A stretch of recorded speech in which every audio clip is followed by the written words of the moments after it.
My DIL kicked me out of Thanksgiving. You smell like onions again. Don't come back. So I decided to get a train and go away. At the station, everyone mocked a deaf man, so I talked to him in sign language. I gave him my last $50. He signed, "You will have a good life." At the next station, 6 men wearing black suits stopped me and said, "Ma'am, there's someone that needs to show you some gratitude. I'm glad to have you here. Follow my story until the end and comment the city you're watching from, so I can see how far my story has reached." I should have known something was wrong the moment Emery opened the door. Her smile was too bright, too practiced, like she'd been rehearsing it in the mirror. She stood there in her perfectly pressed apron, not a hair out of place, looking like she'd stepped out of a magazine spread about perfect Thanksgiving hostesses. "Geraldine," she said, my name rolling off her tongue like something distasteful. "You're here. Not 'Happy Thanksgiving, Mom,' or even 'Come in.' Just acknowledgement of my existence, delivered with the enthusiasm of someone greeting a door-to-door salesman. I clutched the small bouquet of supermarket flowers I'd brought, feeling suddenly foolish. $23.47. That was what remained of my grocery budget for the week after buying those flowers. But I'd wanted to contribute something to the family gathering. Something to show I belonged here, even if lately it felt like I didn't. "I brought these for the table," I said, offering the modest arrangement. Emery's eyes flicked down to the flowers, and I caught the smallest curl of her lip before she composed herself. "How thoughtful," she said, taking them with the tips of her fingers as if they might contaminate her manicured hands. "Quincy's in the kitchen." The house smelled like roasted turkey and sage, warm and inviting, but there was something else underneath. Something cold that I couldn't quite place. As I followed Emery through the foyer, I noticed how everything gleamed. The hardwood floors, the granite countertops visible through the kitchen doorway, even the brass handles on the cabinets. This house that my son owned. This life he'd built. So different from the modest apartment where I'd raised him after his father died. Quincy stood at the kitchen island, carving the turkey with surgical precision. At 44, he'd grown into a successful man. His law practice was thriving, his house was beautiful, his wife was young and attractive. Everything a mother should be proud of. So why did I feel like a stranger in his home? "Hi, honey," I said, moving to give him a hug. He stiffened slightly but allowed the embrace, patting my back with the same enthusiasm he might show a distant acquaintance. "Hey, Mom. Good to see you." The kitchen was filled with the sounds of a perfect Thanksgiving preparation. Pots bubbling on the stove, the oven timer beeping softly, the gentle clink of good china being arranged on the dining room table. But underneath it all was silence. The kind that exists between people who have nothing real to say to each other. "Can I help with anything?" I asked, looking around for some way to contribute. Emery appeared beside us, having disposed of my flowers somewhere I couldn't see. "Oh no, everything's under control. Why don't you just sit?" She gestured toward a bar stool at the far end of the kitchen island, the kind of seat you'd give someone you wanted to keep at a distance but couldn't completely exclude. I perched on it awkwardly, my hands folded in my lap, watching my son and his wife move around each other in perfect choreographed harmony. They'd been married for 5 years now, and I still felt like an outsider looking in on their life. Emery had made it clear from the beginning that she found my presence unnecessary, though she was always careful to couch her rejections in politeness. "Oh, Geraldine, you don't need to come to Quincy's birthday dinner. It's just going to be very small. The holidays are so hectic. Maybe it's better if you just relax at home this year." But I was here now, and I was determined to make the best of it. "The turkey smells wonderful," I said, trying to fill the silence. "It should," Emery replied, not looking up from the potatoes she was mashing. "It cost $68. Organic, free range." There was something pointed about the way she said it, as if the price tag was meant to emphasize the distance between their world and mine. I thought of the $7 chicken I'd bought for my own Thanksgiving meal, The one I'd planned to eat alone in my efficiency apartment if they hadn't invited me at the last minute. "That's nice," I said quietly. Quincy glanced up from his carving. "How's the apartment, Mom? Everything working okay?" "Oh, fine. The heat's been a little spotty, but the landlord says he'll look at it next week." I didn't mention that I'd been sleeping with 3 blankets because I couldn't afford to run the heating much. Or that the spotty heat was actually no heat at all, and my landlord hadn't returned my calls in 2 weeks. "Maybe you should look for somewhere else," Emery suggested, her voice casual. "Somewhere more suitable for someone your age." The way she said your age made me feel ancient. I was 69, not 99. I still worked part-time at the library, still lived independently, still had my health and my mind. But in Emery's tone, I heard the suggestion that I was already halfway to the grave. "I like my apartment," I said, though that wasn't entirely true. What I liked was the independence it represented, the fact that I wasn't a burden on anyone. "Of course you do," she said with that bright smile again. The doorbell rang, and Emery's face lit up with genuine warmth for the first time since I'd arrived. "That must be my parents," she said, practically floating to the door. I'd forgotten that her parents were coming. Charles and Patricia Morrison, who owned a chain of restaurants and spent their winters in Florida. They swept into the house with expensive coats and loud voices, filling the space with the kind of energy that comes from never doubting you're welcome anywhere.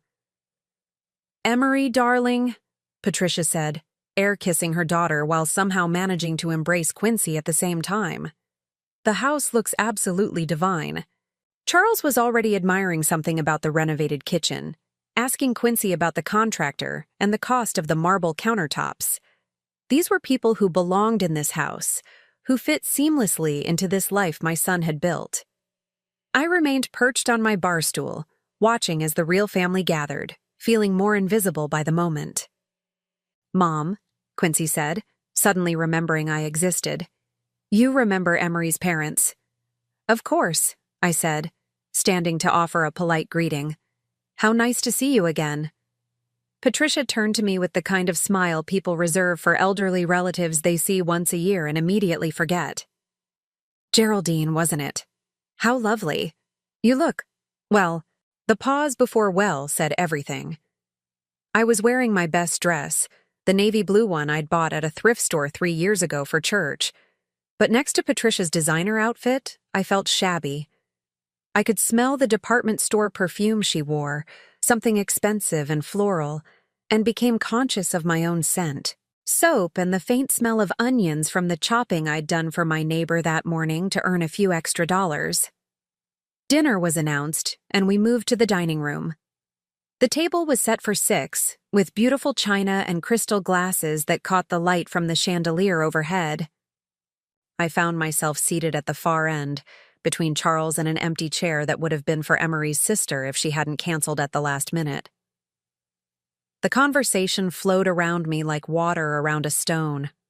Talk of vacation plans and stock portfolios, of restaurants they'd tried and wines they'd discovered. I tried to contribute when I could, but my stories of library patrons and thrift store finds seemed to fall flat, creating awkward pauses that Emery would quickly fill with a new topic. I was reaching for the salt when it happened. "Oh, God," Emery said suddenly, her voice sharp with disgust. "What is that smell?" The table went quiet. Everyone's heads turned, following Emery's horrified gaze directly to me. "Emery," Quincy said quietly, a warning in his voice. But she was already standing, her hand pressed to her nose dramatically. "It's onions. You smell like onions, Geraldine. It's making me sick." Heat flooded my cheeks. Yes, I'd chopped onions for Mrs. Rodriguez next door that morning because she had arthritis in her hands and couldn't manage it herself. She'd paid me $10 for the help, money I desperately needed. I'd scrubbed my hands afterward, used lemon juice and soap, but the smell must have lingered on my clothes. "I'm sorry," I whispered. "I didn't realize." "How can you not realize?" Emery's voice was getting louder, more shrill. It's overwhelming. Patricia, aren't you just dying from that smell? Patricia shifted uncomfortably in her seat, clearly torn between supporting her daughter and not wanting to be openly cruel to an elderly woman. I think I should go, I said, starting to rise from my chair. Yes, Emery said quickly, relief evident in her voice. Yes, I think that would be best. This is a special dinner and, well, you understand. I looked at my son, waiting for him to defend me, to tell his wife that she was being cruel and unreasonable. But Quincy just stared at his plate, his jaw tight, saying nothing. Quincy, I said softly. He finally looked up at me, and in his eyes I saw something that cut deeper than his wife's words. Embarrassment. He was embarrassed by me. Maybe it would be better, Mom, he said quietly. Just for tonight. Those words hit me like a physical blow. My own son, the boy I'd raised alone after his father died, the one I'd worked 3 jobs to support through law school, was asking me to leave because I smelled like the honest work I'd done to survive. I stood on shaking legs, my napkin falling to the floor. No one moved to help me pick it up. I'll get my coat, I managed to say. In the foyer, I fumbled with my old wool coat, my hands trembling so badly I could barely manage the buttons. Through the dining room doorway, I could hear Emery's voice, bright and cheerful again. I'm so sorry about that. She's been having some difficulties lately. Poor thing doesn't really understand social cues anymore. Poor thing.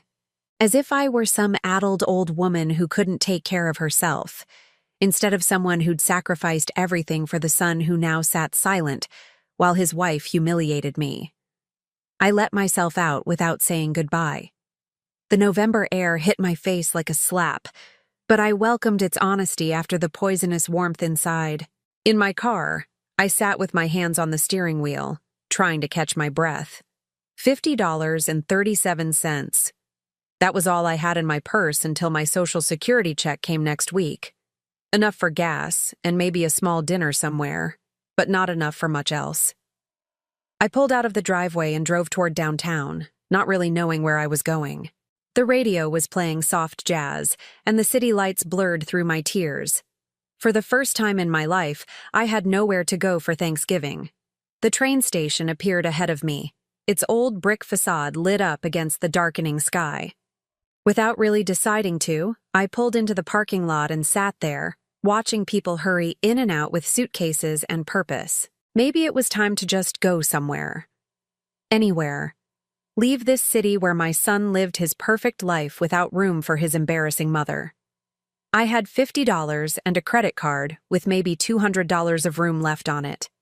Enough for a train ticket to start over somewhere no one knew me. For the first time all day, that thought didn't make me sad. It made me feel almost free. The train station at night had a different energy than during the day. Where morning brought commuters rushing with purpose, evening carried a slower, more melancholy rhythm. People hugged goodbye, couples parted reluctantly, and travelers like me sat on benches with nowhere particular to go. I'd been there for almost an hour, just watching. The departure board flickered overhead, showing trains to Chicago, New York, even one heading west to Denver. All those possibilities, all those places where nobody knew that Geraldine Parker was the mother who embarrassed her successful son. My $50 bill felt thin between my fingers. I'd counted it 3 times, hoping somehow it might multiply, but mathematics had never been magical. $50.37. Not enough for much of anywhere, but enough to disappear. That's when I noticed him. He was sitting alone on a bench near the far wall. An older man, maybe in his 60s, dressed in a simple dark coat that had seen better years. What caught my attention wasn't his appearance, but the way other people reacted to him. A young couple had been sitting beside him until he tried to ask them something, gesturing with his hands. They'd gotten up immediately and moved away, whispering to each other with disgusted looks. A station employee had approached him twice, speaking loudly and slowly, as if volume might overcome whatever communication barrier existed. Each time, the man had tried to respond with hand gestures, but the employee grew increasingly frustrated and eventually walked away, shaking his head.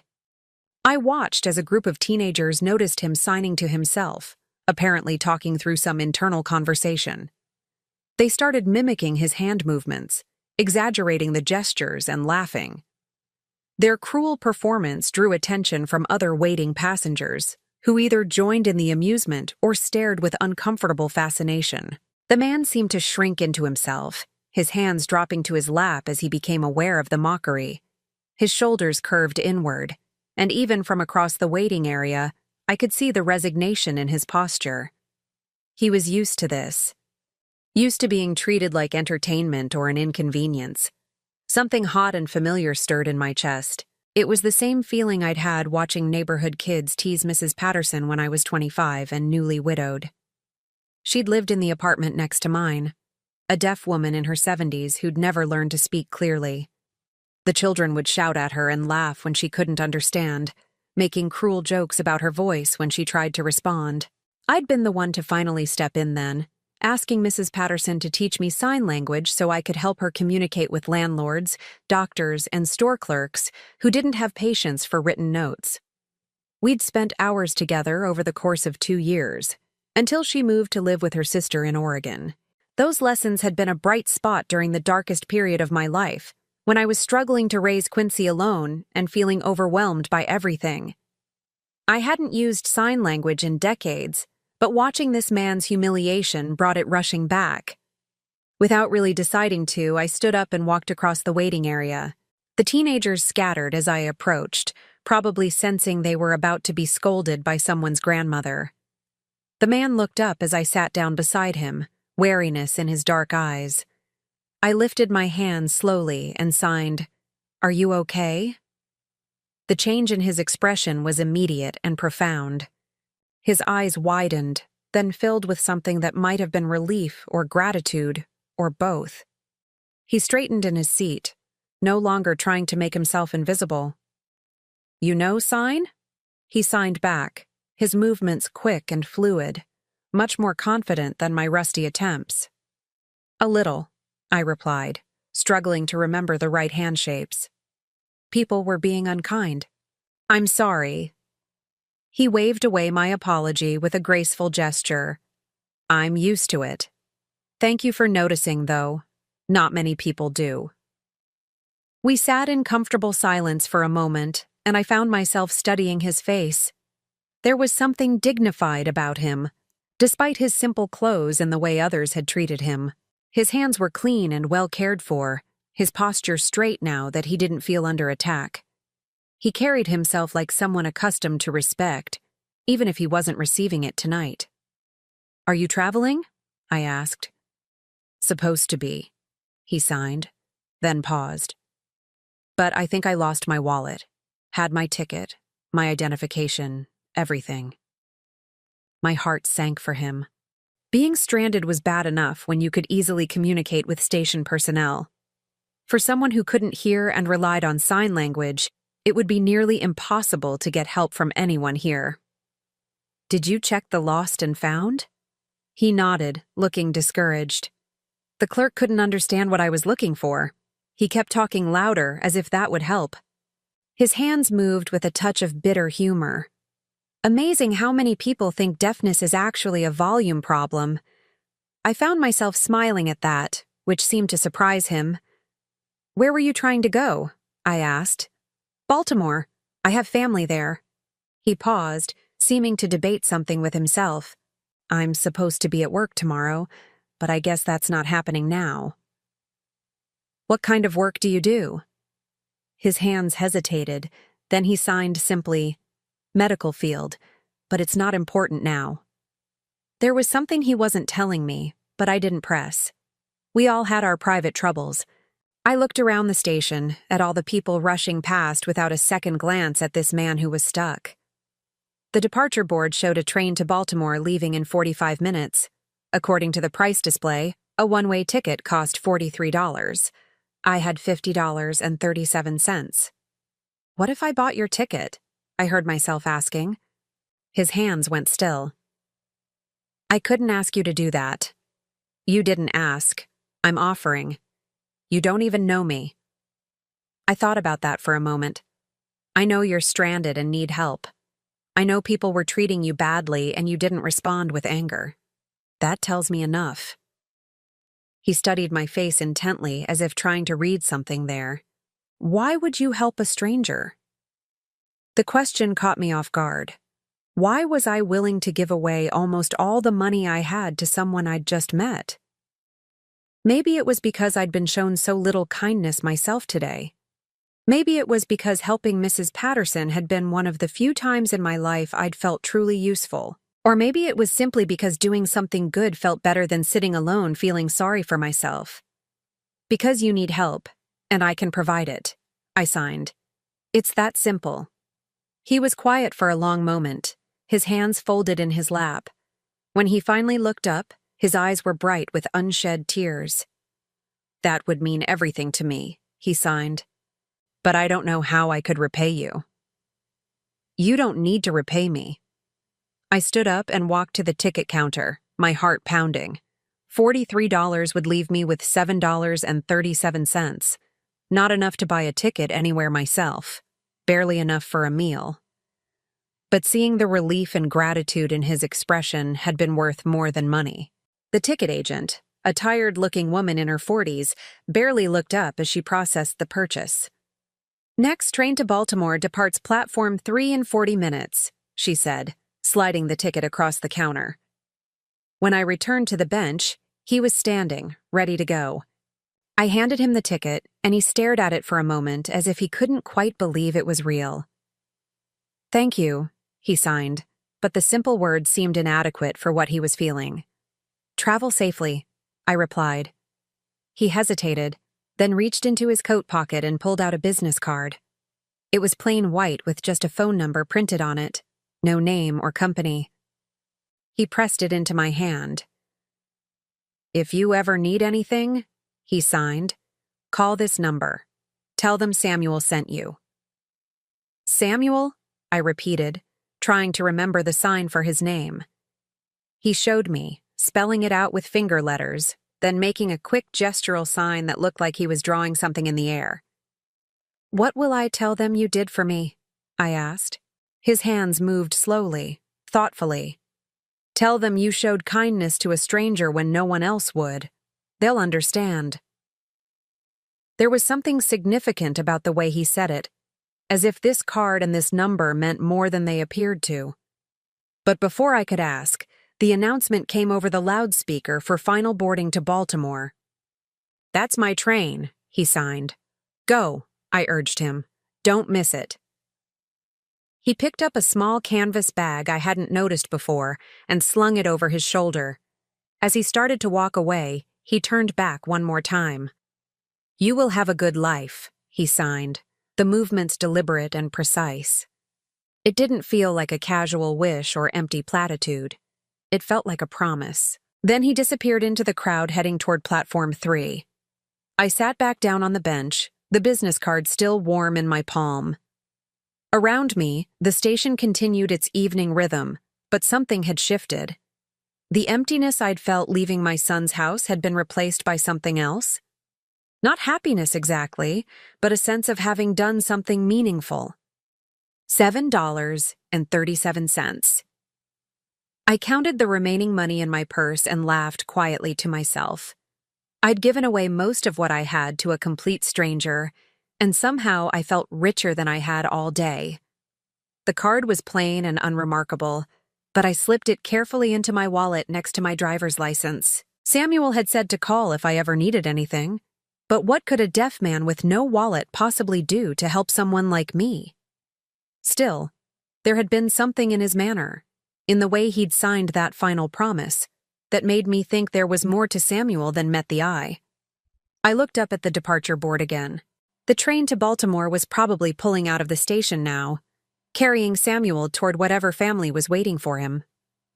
I hoped they would appreciate what he'd gone through to get there, the kindness of strangers that had made his journey possible. A new announcement echoed through the station, calling for passengers to board the late train to Chicago. For a moment, I considered it. $7 wouldn't buy me a ticket, but maybe I could talk to the conductor, explain my situation. Maybe there was a way to start over somewhere new. But as I sat there in the warm station, watching other people begin their journeys, I realized something had changed in me. For the first time in months, I didn't feel like running away.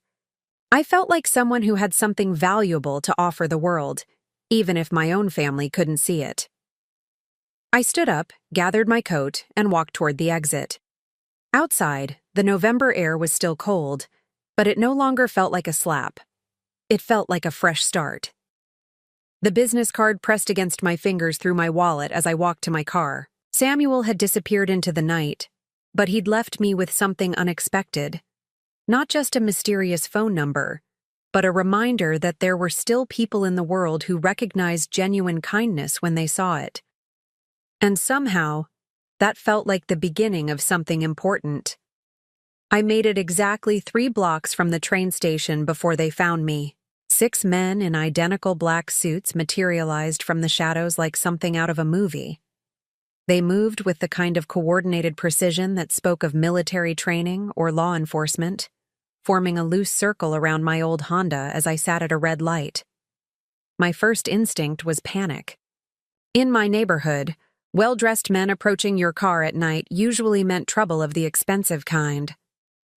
I fumbled for the door lock, but the man nearest my window held up his hands in a gesture of peace. He was tall, maybe in his 40s, with graying temples and the kind of serious expression that comes from carrying important responsibilities. When he spoke, his voice was respectful but urgent. "Mrs. Parker, I'm Agent Morrison with Hospital Security. There's someone who needs to show you some gratitude." "Hospital security?" I rolled down my window a few inches, my heart still hammering. "I don't understand." "The gentleman you helped at the train station tonight, Dr. Samuel Chen. He asked us to find you." Dr. Chen. Samuel was a doctor. That explained the dignity I'd sensed beneath his simple clothes. But it didn't explain why hospital security was tracking me down like I was some kind of fugitive. "Is he okay?" I asked. "Did something happen to his train?" Agent Morrison exchanged glances with his colleagues. "Mrs. Parker, would you be willing to come with us? Dr. Chen would very much like to speak with you, and there are some things he needs to explain in person." Every instinct I'd developed in 69 years of life told me to drive away. Normal people didn't get approached by teams of security agents.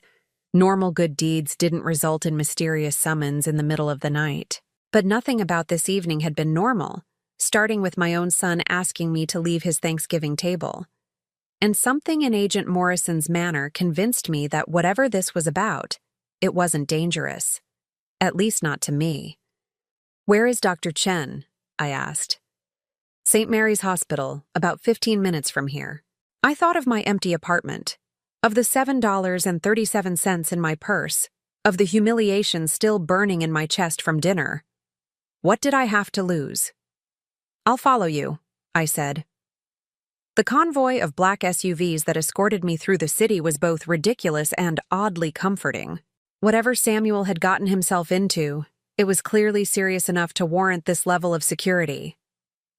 As we pulled into the hospital's private entrance, I began to understand that the man I'd helped wasn't just any doctor. St. Mary's was the kind of hospital where wealthy people went for discreet treatment. The private wing we entered looked more like a luxury hotel than a medical facility, with marble floors and original artwork on the walls.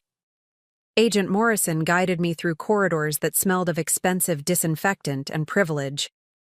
"Mrs. Parker," he said as we walked, "before we go in, I need to explain something. Dr. Chen suffered a massive heart attack at the train station tonight. If you hadn't been there to communicate with the paramedics, he would have died." The words hit me like a physical blow. Heart attack? But he seemed fine when I talked to him. "He was having chest pains when you found him. That's why he was sitting alone, trying to manage the discomfort. When the attack intensified, he tried to signal for help, but nobody understood what he needed. You saved his life by translating for the emergency responders." I stopped walking. "I didn't translate for anyone. I just bought him a train ticket. Agent Morrison looked confused. Mrs. Parker, the paramedics reported that a woman used sign language to communicate Dr. Chen's symptoms and medical history. That information was crucial for his treatment. My memory of the evening suddenly shifted, pieces falling into place differently. The moment when Samuel had tried to ask those people something, and they'd moved away in disgust. The way he'd gestured when the station employee couldn't understand him. The teenagers mocking his hand movements. "Oh my God," I whispered. He wasn't trying to travel. He was trying to get help. The Baltimore story was a cover, Agent Morrison confirmed gently. Dr. Chen is very private about his medical conditions. He didn't want to alarm you or make you feel obligated to help. But when he realized he was having a heart attack, he tried to communicate his symptoms to passers-by. You were the only one who understood. The corridor seemed to tilt around me. I'd thought I was doing a simple kindness for a stranded traveler. Instead, I'd apparently saved someone's life without even realizing it. "Is he going to be okay?" I asked. "Thanks to you, yes. The doctors were able to treat him immediately because they knew exactly what was happening. A few more minutes of delay, and..." Agent Morrison didn't finish the sentence. We stopped in front of a heavy wooden door marked Private Suite. Agent Morrison knocked softly, then opened it to reveal a spacious room that looked nothing like any hospital room I'd ever seen. Samuel was sitting up in bed, connected to various monitoring devices, but looking alert and much healthier than someone who'd just survived a heart attack. "Geraldine," he said aloud, his voice clear and strong. "Thank you for coming." I stared at him in shock. "You can speak." He smiled, the expression that transformed his entire face. "I've been deaf since birth, but I learned to speak in my 20s. I don't use my voice often in public because people react strangely to deaf accents. It's easier to let them assume I can't talk." The revelation was disorienting. Everything I'd thought I understood about our encounter was wrong. But the train ticket was an incredibly generous gift from someone who thought I needed help traveling. His voice carried deep emotion. "You gave me $43 when you only had 50. I saw you counting your money, Geraldine. I know what that sacrifice meant." Heat flooded my cheeks. It wasn't that much. Anyone would have done the same. "No," Samuel said firmly. "They wouldn't have. I sat in that station for 2 hours watching people ignore my distress. You were the only one who saw past my disability to recognize my humanity. And when you thought I was stranded, you gave away almost everything you had to help me." I moved closer to his bed, still struggling to process everything. "The business card you gave me is my direct line. Geraldine, I need to ask you something important. Has anyone in your family ever mentioned my name, Dr. Samuel Chen, possibly in connection with legal matters?" The question seemed to come from nowhere. "Legal matters? No, I don't think so. Why would they?" Samuel exchanged a meaningful look with Agent Morrison. "What do you know about your son's law practice?" A chill ran down my spine. "Quincy specializes in estate planning, elder law mostly. He helps families with inheritance issues and..." I trailed off, sensing somehow that I was about to learn something terrible. "Geraldine," Samuel said gently, "your son has been stealing from his elderly clients for over 3 years. My hospital has been investigating him because several of our patients' families came to us with complaints about missing inheritance money." The world tilted sideways. "That's impossible. Quincy would never. He's a respected attorney. He has ethics rules, professional standards." "He's very careful," Agent Morrison said quietly. "He targets elderly clients who don't have close family oversight, people who trust him completely and don't question his handling of their affairs." Samuel leaned forward in his bed, his expression compassionate but serious. "I've been working with law enforcement for months documenting his crimes. We have evidence of him stealing from at least 12 different clients, totaling over $800,000. "No," I said, shaking my head. You're wrong. You must be wrong. Geraldine, Samuel said softly, when did you stop receiving your inheritance payments? My blood turned to ice. What inheritance payments? From your husband's life insurance policy.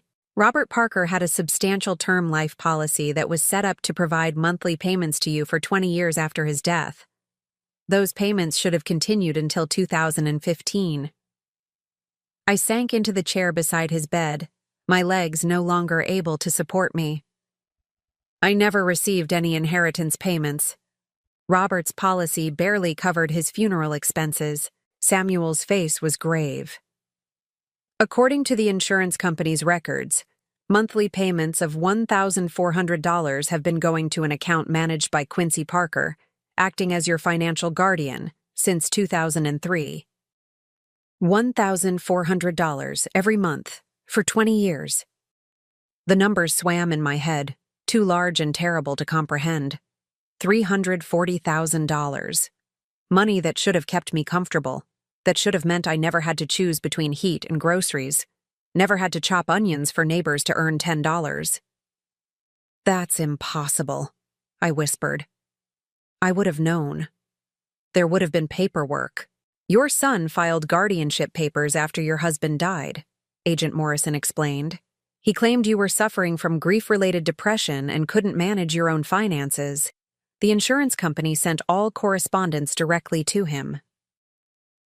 I remembered those months after Robert's death. I had been devastated, overwhelmed by trying to raise Quincy alone while grieving the loss of my partner.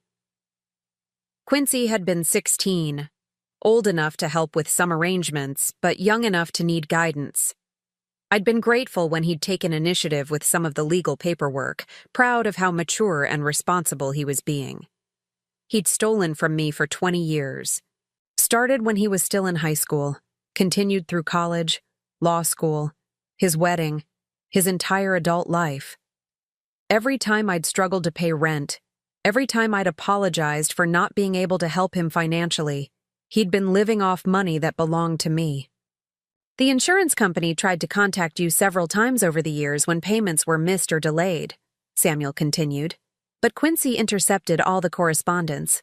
As far as they knew, you were being taken care of. My mind flashed to all the times Quincy had handled my mail, offering to help with bills and paperwork because it was too much stress for me. Times when I'd been grateful for his assistance, proud that I'd raised such a caring son. Does Emery know? I asked, though I already suspected the answer. Samuel nodded grimly. She's the one who suggested the guardianship fraud originally. We have emails between them discussing how to maintain the arrangement and avoid detection. Emery, the woman who'd humiliated me for smelling like onions, who'd treated me like an unwelcome burden, had been living in a house paid for with money stolen from me. The expensive furniture, the $68 turkey, the renovated kitchen with marble countertops, all of it funded by my husband's life insurance. Why are you telling me this? I asked. Why do you care about one old woman's family problems? Because you saved my life, Samuel said simply, and because I've spent my career fighting for people who can't fight for themselves. I run a foundation that provides legal aid to elderly victims of financial abuse. When I started investigating your son, I never imagined I'd end up owing my life to his victim. The irony was breathtaking. The son who'd stolen my future had led me to the man who could restore it. The humiliation that had driven me from Quincy's house had brought me to the train station at exactly the moment Samuel needed help.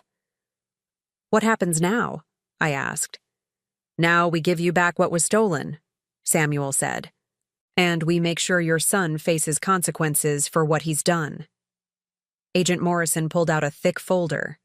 We have all the documentation ready. The insurance company has already frozen your son's access to the accounts. You can have your money back by the end of the week. $340,000. The amount was so large it felt abstract, like monopoly money. But it represented 20 years of struggling, 20 years of believing I was a burden, 20 years of accepting charity from the very people who were robbing me. There's something else, Samuel said quietly. "The medical emergency tonight. Your intervention. It's given us the perfect opportunity to approach your son about the investigation. We'd like you to be there when we do." I looked up at him sharply. "What do you mean?" "We mean," Agent Morrison said with a slight smile, "that Quincy Parker is about to learn that the mother he dismissed tonight holds all the power in his life." As the full implications sank in, I felt something I hadn't experienced in decades. Not just relief or vindication, but a sense of justice so profound it made me dizzy. Tomorrow, the son who'd asked me to leave his table because I embarrassed him would discover that his entire comfortable life had been built on money stolen from the woman he'd rejected. I didn't sleep that night. How could I? 20 years of lies had been stripped away in a single conversation, leaving me staring at the ceiling of my efficiency apartment with a clarity that was almost painful. Samuel had sent me home with a thick folder of documents and Agent Morrison's business card, promising they would contact me the next morning with a plan. But lying there in the dark, listening to my neighbor's television through the thin walls, I found myself thinking about more than just the money. I thought about every time I'd apologized for not contributing more to family gatherings. Every birthday when I'd given Quincy a modest gift and watched him accept it with the kind of polite gratitude you show to distant relatives. Every Christmas when Emery had made subtle comments about how difficult it must be to live on a fixed income. They had been stealing from me while accepting my gratitude for their occasional acts of charity. The phone rang at exactly 8 o'clock in the morning. Agent Morrison's voice was crisp and professional. "Mrs. Parker, Dr. Chen would like to meet with you this morning before we approach your son. Are you available at 10? I was dressed and ready by 9:30, sitting in my car outside St. Mary's Hospital with the folder of evidence in my lap. The November morning was gray and cold, matching my mood perfectly. Today, my son was going to learn that his entire adult life had been built on a foundation of theft and lies. The question was, what did I want to happen to him? Samuel looked much better when I arrived at his room. The monitors were gone, and he was dressed in street clothes, sitting in a chair by the window with a cup of coffee. When he saw me, he stood and embraced me gently. "How are you feeling?" he asked. "Angry," I said honestly. "Confused, betrayed, but also relieved somehow. At least now I know why nothing ever made sense." He nodded understanding. Financial abuse within families is particularly devastating because it destroys trust in the people who are supposed to protect you. Your feelings are completely normal. "What happens to Quincy?" I asked. "If we proceed with this investigation, what are the consequences?" Samuel's expression grew serious. "That depends partly on you. We have enough evidence to pursue criminal charges for fraud, elder abuse, and embezzlement. If convicted, he could face 5 to 10 years in prison and be required to repay everything he's stolen, plus penalties. And if I don't want to press charges, we can still recover your money through civil proceedings. The insurance company is eager to cooperate because they've been defrauded too. But without criminal charges, Quincy might only face professional consequences. Loss of his law license, civil penalties." I stared out the hospital window at the city below.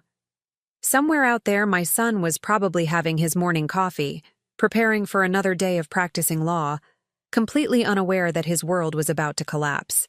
"There's something else you should know," Samuel said quietly. "We've been monitoring his communications since we started the investigation. Yesterday, after you left his house, Quincy called his office partner to discuss what he called the mother problem." My stomach clenched. "What did he say?" Samuel pulled out a small recording device. "Are you sure you want to hear this?" I nodded, though my hands were shaking. The recording quality was crystal clear. Quincy's voice, confident and casual, discussing me like I was a business obstacle. "She's getting more difficult," I heard him say. "Emery thinks we should look into assisted living options. Something to limit her access to family functions." Another voice, his partner David. "That seems harsh. She's still mentally competent, right?"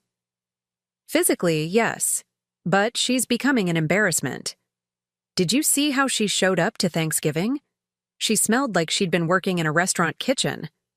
Emery was mortified in front of her parents. My breath caught. He'd been planning to institutionalize me. The financial guardianship makes it easier, Quincy continued. I can argue that she's not capable of managing her living situation independently. The smell, the inappropriate behavior, the inability to maintain proper hygiene standards, it all builds a case for incompetence. David's voice was uncomfortable. Quincy, that sounds like you're manufacturing evidence. I'm documenting a natural decline. It happens to everyone eventually. Better to handle it proactively than wait for a crisis. What about her own wishes? Quincy laughed, a sound I'd heard countless times but never recognized as cruel until now. David, she's living in a studio apartment and chopping onions for neighbors to earn grocery money. Trust me, assisted living would be an upgrade. She'll thank us eventually. The recording ended. Samuel watched my face carefully as he put the device away. They weren't just stealing my money, I said slowly. They were planning to take away my freedom. The financial abuse was phase 1, Samuel confirmed. Complete control of your living situation would have been phase 2. Once they had you in a facility they selected, they could have managed every aspect of your life while continuing to collect your benefits. The full scope of their betrayal hit me like a physical blow. This wasn't just about greed. They had been systematically destroying my independence, my dignity, my sense of reality itself. Every time I'd struggled financially and they'd offered small helps, $20 here, a meal there, they'd been reinforcing my dependence while stealing hundreds of times that amount. How long have you been investigating Quincy? I asked. 8 months. It started when Mrs. Eleanor Hartwell came to our patient advocacy office. Her grandson brought her in because she suspected her attorney was stealing from her trust fund. When we started looking into her case, we found a pattern. Samuel opened another folder, this one filled with photographs of elderly faces. Men and women in their 70s and 80s, all looking proud and dignified in their professional headshots. 12 victims so far, he said. All clients of your son's firm, all elderly, all either widowed or isolated from family. Your son was very careful about target selection. I studied the faces, seeing myself reflected in their vulnerability. What happened to them? Mrs. Hartwell lost $63,000 from her trust fund before her grandson intervened. Mr. Peterson lost his entire inheritance from his wife's estate, nearly $200,000. Mrs. Chen. Chen? Are you related? Samuel's expression darkened. My aunt. She lost $120,000 before she died. That's when I got personally involved in this investigation. The revelation added another layer to an already complex situation. Samuel wasn't just a good Samaritan I'd helped at a train station. He was a man whose family had been victimized by my son, who had been working for months to bring Quincy to justice. You knew who I was last night, I said. At the train station. I suspected.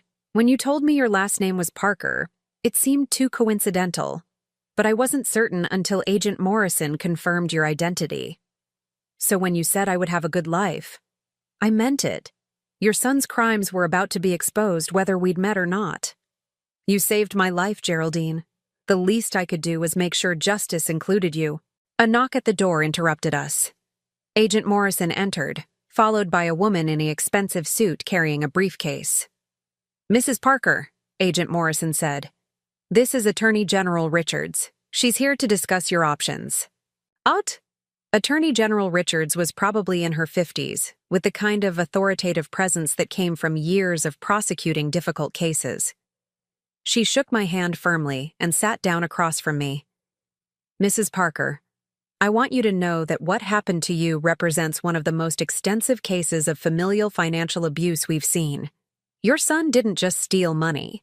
He systematically manipulated your understanding of your own financial situation to maintain control over your life. What are my choices? I asked. We can proceed with criminal charges immediately. The evidence is overwhelming, and we can guarantee conviction. Your son would face significant prison time and be required to make full restitution. And if I don't want to pursue criminal charges? We can still recover your money through civil proceedings and professional sanctions. Your son would lose his law license and be barred from practicing law, but he wouldn't face jail time.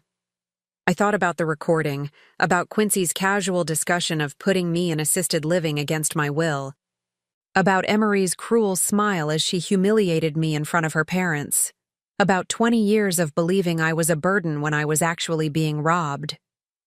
There's a third option, Attorney General Richards continued. We can arrange a confrontation where your son learns about the investigation in your presence.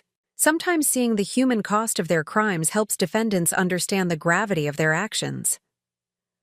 You mean I could be there when you tell him you know what he's done? Yes.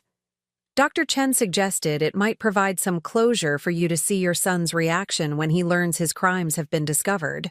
I thought about Quincy asking me to leave his table because I embarrassed him, about Emery's disgust at my smell, about their plans to institutionalize me for being inconvenient. I want to be there, I said. I want to see his face when he realizes the mother he dismissed controls his entire future. Attorney General Richards smiled grimly. Then let's pay your son a visit. As we prepared to leave the hospital, Samuel took my arm gently. Geraldine, he said, whatever you decide about pressing charges, remember that you have your power back now. You're not the victim anymore. You're the one making the choices. For the first time in 20 years, that felt absolutely true. The drive to Quincy's law office took 25 minutes, giving me plenty of time to think about what I wanted to say to the son who had stolen my life while pretending to love me. By the time we pulled into the parking lot of his prestigious downtown firm, I knew exactly what kind of justice I wanted. Quincy's law office was everything I'd expected, and nothing I'd ever felt comfortable in. Glass and steel, polished marble, abstract art that probably cost more than I'd spent on rent in 2 years. The kind of place designed to intimidate clients into believing their attorney was worth his astronomical fees. I'd been in this building exactly twice in the 20 years since Quincy had established his practice. Both times, I'd felt like an intruder, someone who clearly didn't belong among the wealthy clients who could afford his services. Now, walking through the lobby flanked by Agent Morrison and Attorney General Richards, I felt different. Not like an intruder, but like someone with a purpose. He's in a client meeting, the receptionist informed us, her voice carefully neutral despite the obvious tension of having law enforcement appear unannounced. Mr. Parker asked not to be disturbed. Tell him it's about his mother, Attorney General Richards said calmly. Tell him it's urgent. The young woman's eyes flicked to me, taking in my modest coat and sensible shoes, clearly confused about why this elderly woman was accompanied by what was obviously a very serious legal delegation. She picked up her phone and spoke in hushed tones. He'll see you in 5 minutes, she said, hanging up. Conference room B. As we waited, I studied the photographs lining the walls. Quincy shaking hands with judges, receiving awards from bar associations, posing at charity functions with Emery by his side. In every picture, he looked confident, successful, respected. The kind of son any mother should be proud of. I thought about the recording Samuel had played me, about Quincy's casual discussion of putting me in assisted living against my will, about how he'd laughed when his partner suggested I might have my own wishes about my living situation. Mrs. Parker, Attorney General Richards said quietly, are you ready for this? I nodded, though my hands were shaking slightly. I've been ready for 20 years. I just didn't know it. The conference room was impressive, with floor-to-ceiling windows overlooking the city and a table that could seat 20 people. Quincy was already there when we entered, standing at the head of the table in his perfectly pressed suit, his expression shifting from professional courtesy to confusion to alarm as he registered who was with me. Mom, he said, his voice carefully controlled. What's going on? These people said it was urgent. Hello, Quincy, I said, surprised by how calm my own voice sounded. We need to talk. Attorney General Richards took charge immediately, placing her briefcase on the conference table and removing several thick folders. Mr. Parker, I'm Attorney General Richards. This is Agent Morrison from the Hospital Fraud Investigation Unit. We're here about your handling of your mother's financial affairs. The color drained from Quincy's face, but he recovered quickly, slipping into lawyer mode. I don't understand. What financial affairs? My mother handles her own finances. Actually, Agent Morrison said, consulting his notes, according to our records, you've been managing her finances under a guardianship arrangement since 2003. An arrangement that has allowed you to intercept and redirect monthly insurance payments totaling $340,000 over the past 20 years. Quincy's carefully composed expression cracked, just for a moment, before he reassembled his professional mask. I think there's been some misunderstanding. My mother asked me to help with paperwork after my father died. Everything I've done has been with her knowledge and consent. Is that true, Mrs. Parker? Attorney General Richards asked me directly. I looked at my son. This man I'd raised alone after his father died. This person I'd been so proud of for his success and accomplishments. No, I said clearly. It's not true. I never asked you to manage my finances.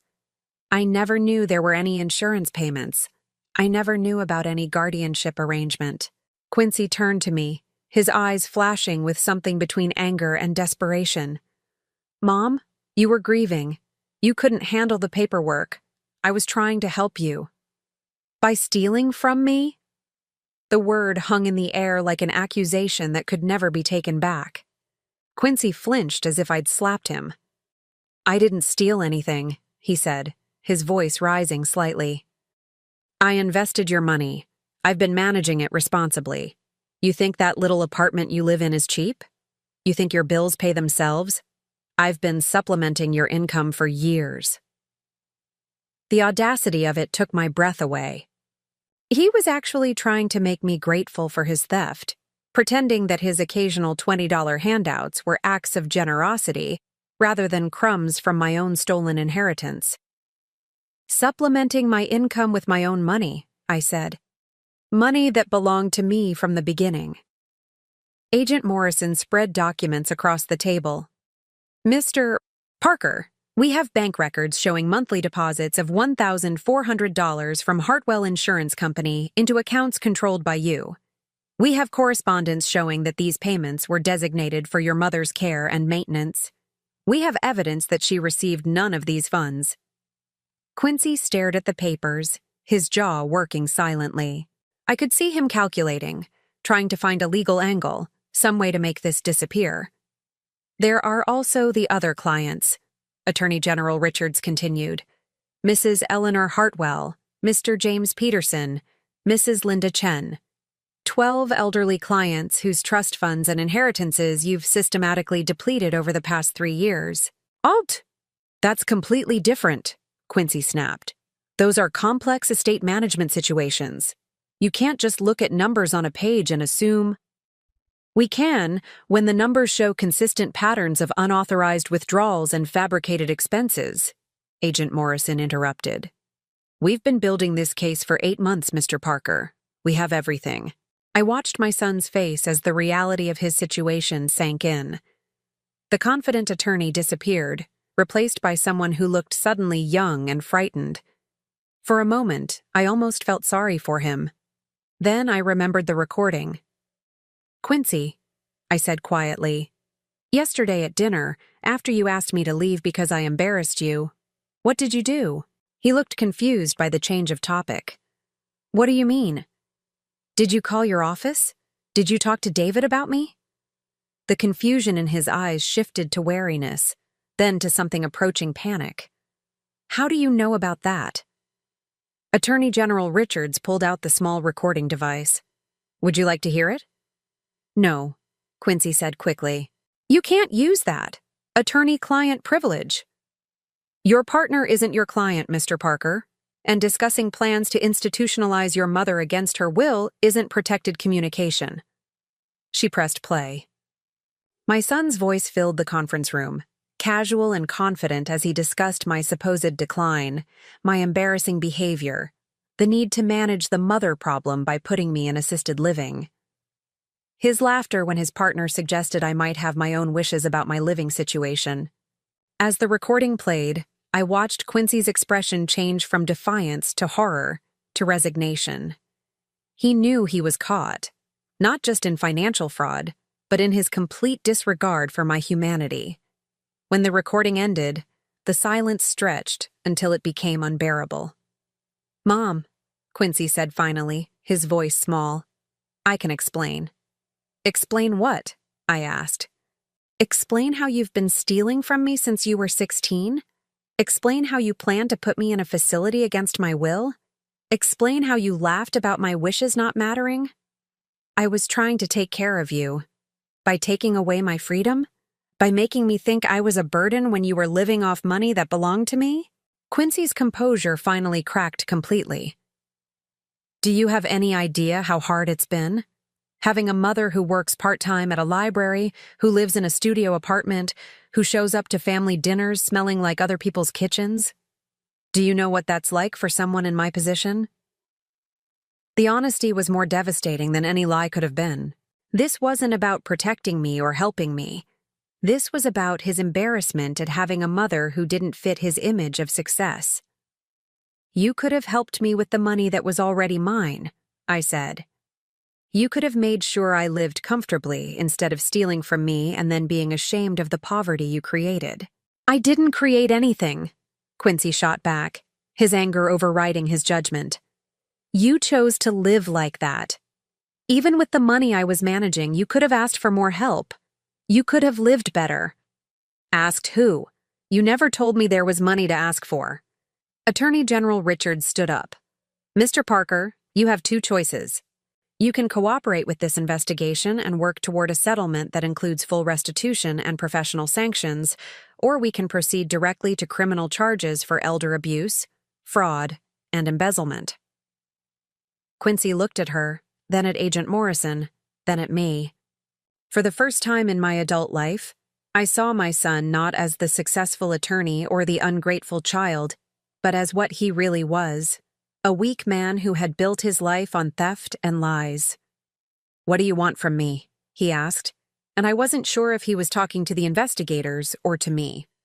"I want my money back," I said. "All of it. I want you to face consequences for what you've done. And I want you to understand that the mother you were ashamed of is the reason you're not going to prison." He looked confused. "What do you mean?" Attorney General Richards smiled grimly. "Your mother saved the life of Dr. Samuel Chen last night.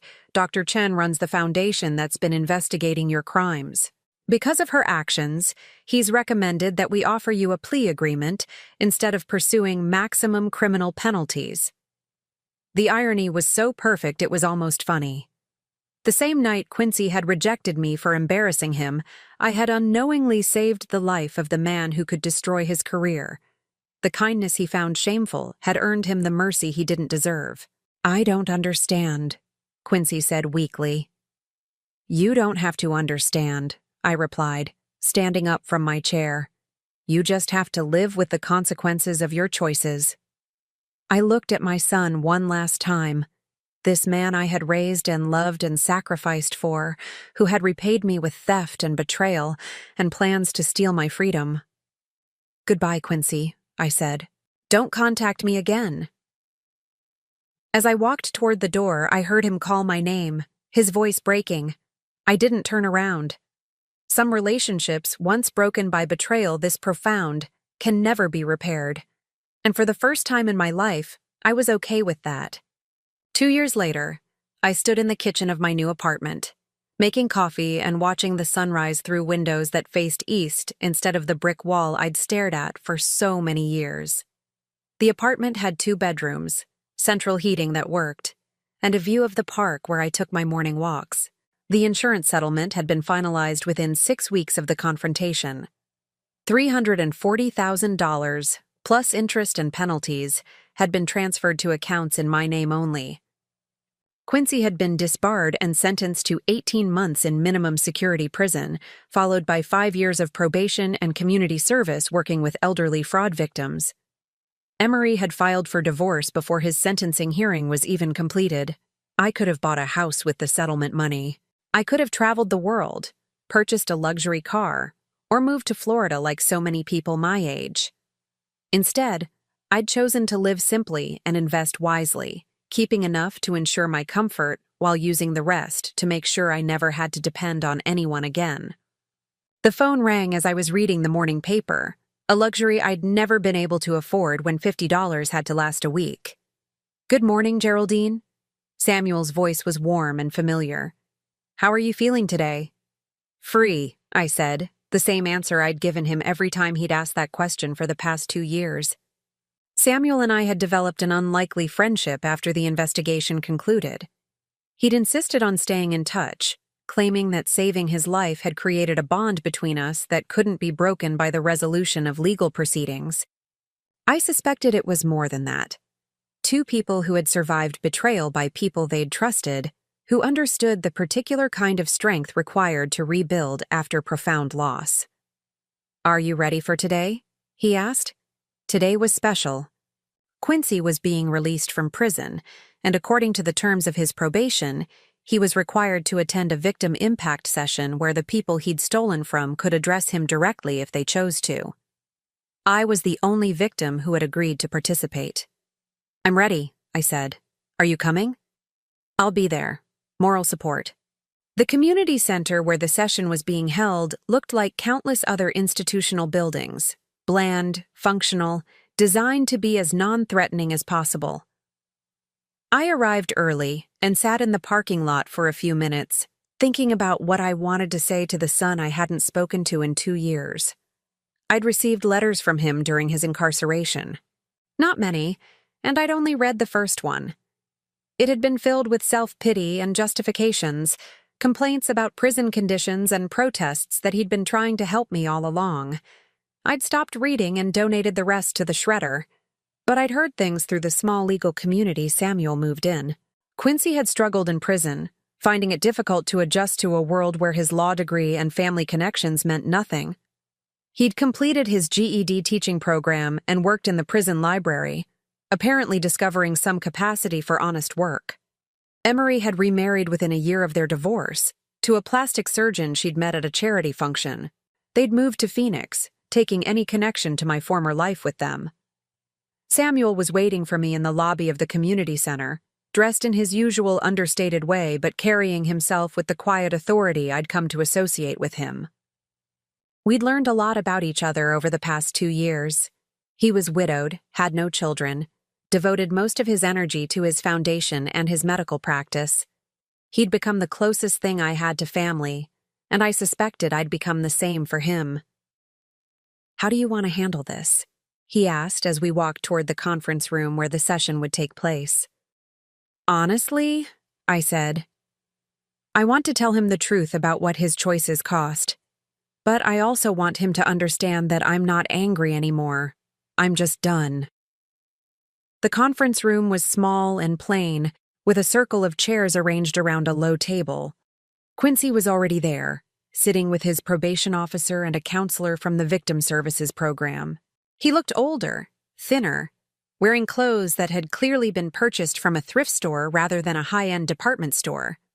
When he saw me, his expression went through several changes: surprise, relief, guilt, and something that might have been hope. "Hello, Quincy," I said, taking the chair directly across from him. "Hi, Mom." His voice was hoarse, uncertain. "Thank you for coming. I wasn't sure you would." "I came because I have things to say, not because I want to reconcile." The probation officer, a middle-aged woman named Mrs. Patterson, a coincidence that made me smile slightly, explained the format of the session. Quincy would listen while I spoke, then he could respond if I was willing to hear it. The purpose was accountability and closure, not negotiation or forgiveness. I looked at my son, this man who had once been the center of my world, and tried to find some remnant of the boy I'd raised. He was there, underneath the prison pallor and the cheap clothes, but changed in ways that went deeper than appearance. "I want you to understand what you took from me," I began. "Not just the money, though, that was significant. You took away 20 years of dignity. You made me believe I was a burden, that I was failing at life, that I needed to be grateful for scraps of attention from my own family." Quincy's eyes filled with tears, but he didn't interrupt. "You took away my sense of reality. I spent years wondering why I couldn't make ends meet, why everything was so hard when other people my age seemed comfortable. I thought there was something wrong with me, something I wasn't understanding about how to manage money or how to live independently." I paused, gathering my thoughts. The hardest part wasn't talking about what he'd taken, but what I'd lost of myself in the process. "You took away my faith in family. I spent decades believing that love meant accepting whatever treatment people chose to give me, being grateful for any attention, not asking questions when things didn't make sense. You taught me that family was something to endure rather than something to treasure." Samuel reached over and squeezed my hand gently. I hadn't realized I was trembling. "But here's what I want you to know, Quincy. You didn't destroy me. You couldn't, because the woman you were stealing from was stronger than either of us realized. The money you took, the dignity you tried to erase, the independence you wanted to control, all of that has been restored. Not because of the legal settlement, but because I learned I never needed your approval or support to have value." Quincy was crying openly now, but I wasn't finished. "The night you asked me to leave your house because I embarrassed you, I went to a train station and used my last $50 to help a stranger who needed assistance. That act of kindness led to everything else: the investigation, the recovery of my money, the discovery of your crimes. The same generosity you found shameful saved you from facing maximum criminal penalties." I stood up, ready to leave. "I'm not telling you this to make you feel guilty. I'm telling you this so you understand that the mother you rejected was never the problem. Your shame about who I was, your need to control me, your willingness to steal from me rather than help me, those were the problems." "Mom," Quincy said, his voice breaking, "I'm sorry. I know that doesn't fix anything, but I am truly sorry. Prison has given me time to think about what I did, about how wrong I was. Is there any way? Is there any chance we could try again?" I looked at him for a long moment. This man who had been my whole world for so many years, who had shaped my understanding of love and family and worth. I felt sadness for what we'd lost, but also a profound sense of peace. "No, Quincy, there isn't." The finality of it surprised even me. I had expected to feel anger or bitterness, but instead I felt relief. The door I was closing had been causing me pain for years. Shutting it firmly was an act of self-preservation, not revenge. "I forgive you," I continued, "because carrying anger would hurt me more than it would hurt you. But forgiveness doesn't mean reconciliation. Some betrayals are too fundamental to repair." I picked up my purse and walked toward the door, then paused. "I hope you rebuild your life honestly, Quincy. I hope you find peace. But you'll do it without me."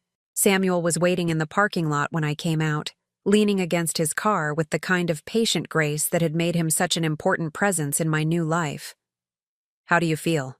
he asked. "Free," I said, and meant it completely.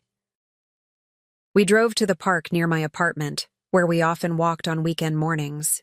The November air was crisp but not bitter, and the trees were showing their last brilliant colors before winter set in. "What do you want to do with the rest of your day?" Samuel asked, as we settled onto our usual bench overlooking the duck pond. "I was thinking about visiting the library," I said.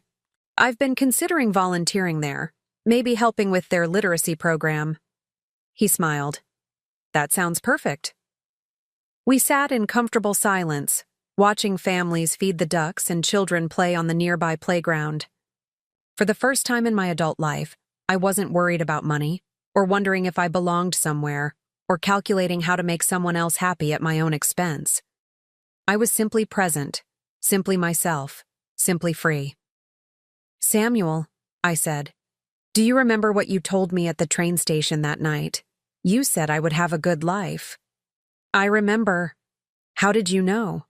He was quiet for a moment, watching a young mother push her daughter on a swing. Because I saw how you treated a stranger when you thought no one was watching. People who are kind without expectation of reward, who give when they have little to spare. Those people deserve good lives. Sometimes it takes a while for the universe to notice, but justice usually finds its way. I thought about that as we walked back to my car. Justice, not revenge, not punishment, not even forgiveness. Just the simple balance of a life lived with integrity being rewarded with peace. That evening, as I made dinner in my well-heated kitchen and planned my week of volunteer work and coffee dates with Samuel and book club meetings with my new neighbors, I realized something profound had happened. I had become the person I was always meant to be. Not Quincy's mother, not Emery's burden, not a victim of anyone's crimes or cruelty, just Geraldine Parker, a woman who had survived betrayal and discovered that her own strength was more than enough to build a life worth living. The phone rang as I was getting ready for bed. An unknown number, probably a telemarketer, but I answered anyway. Mrs. Parker, this is James Chen, Dr. Chen's nephew. He wanted me to call and tell you that Mrs. Henderson, one of the other victims from your son's case, would like to meet you. She's starting a support group for people who've experienced financial abuse by family members, and she thought you might be interested. I considered it. A year ago, I would have declined, too ashamed to talk about what had happened to me. Now, the idea of helping other people navigate similar betrayals felt like a natural extension of the healing I'd done. Tell her yes, I said. I'd be honored to help. After I hung up, I looked around my apartment one more time before turning off the lights. Tomorrow would bring new opportunities to be useful, to be kind, to be myself without apology or explanation. For the first time in my life, that felt like enough. More than enough. It felt like everything. Now I'm curious about you who listened to my story. What would you do if you were in my place? Have you ever been through something similar? Comment below. And meanwhile, I'm leaving on the final screen 2 other stories that are channel favorites, and they will definitely surprise you. Thank you for watching until here.